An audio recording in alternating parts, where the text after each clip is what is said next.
2010ஆம் ஆண்டு. அப்போது திமுக ஆளுங்கட்சி, அம்மா அவர்கள் எதிர்க்கட்சி. ஒரு பெரிய மிரட்டல் விடுத்து அம்மா அவர்களுக்கு எதிராக மதுரை மாவட்டத்தில் பல இடங்களில் போஸ்டர் ஒட்டியிருந்தார்கள். அந்த போஸ்டரில் அம்மா அவர்கள் மதுரைக்கு வந்தால் திரும்பி செல்ல மாட்டார், மதுரைக்கு அம்மா அவர்கள் வரக்கூடாது என்று மதுரை மாவட்டத்தில் பல இடங்களில் அந்த போஸ்டரை ஒட்டி பெரிய மிரட்டல் எல்லாம் கொடுத்தார்கள். அதேபோல் ஜெயா டிவிக்கும் மிரட்டல் தொலைபேசிகள், மிரட்டல் கடிதங்கள் வந்து கொண்டிருந்தது. ஜெயா டிவியின் செய்தி பிரிவினர் இந்த மிரட்டல்களை பற்றியெல்லாம் தியாகத்தலைவி சின்னம்மா அவர்களிடம் சொல்லி அம்மா அவர்களின் கவனத்திற்கு கொண்டு சென்றார்கள்.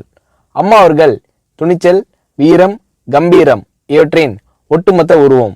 அதனால் புரட்சி தலைவி அம்மா அவர்கள், நான் மதுரைக்கு போய் தீருவேன், பொதுக்கூட்டத்தில் பேசியே தீருவேன், எது நடந்தாலும் எதிர்கொள்கிறேன் என்று சொல்கிறார்கள்.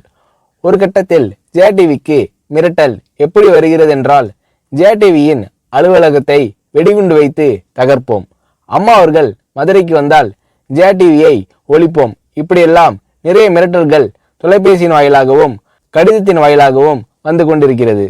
இந்த மிரட்டல்களை எல்லாம் கடந்து அம்மா அவர்கள் மதுரைக்கு சென்று பிரம்மாண்டமான பொதுக்கூட்டத்தில் லட்சக்கணக்கான மக்கள் மத்தியில் எழுச்சி உரையாற்றும் போது, ஒரு எதிர்க்கட்சியின் தலைவி என்ற முறையில் என்னை நீங்கள் மிரட்டுங்கள், ஒரு எதிர்க்கட்சியினை நான் நடத்துகிறேன் என்பதற்காக கழகத்தை மிரட்டுங்கள், ஜெயா டிவியை எதற்காக மிரட்டுகிறீர்கள், ஜெயா டிவியின் அலுவலகத்தை நீங்கள் தகர்ப்பீர்களா, ஜெயா டிவியை நீங்கள் ஒழித்து கட்டிவிடுவீர்களா, பார்க்கலாமா, ஜெயா டிவியை ஒழித்து கட்டிவிட்டால் என்னுடைய அரசியல் குரலை ஒழித்து விடலாம் என்று கனவு காண்கிறீர்களா?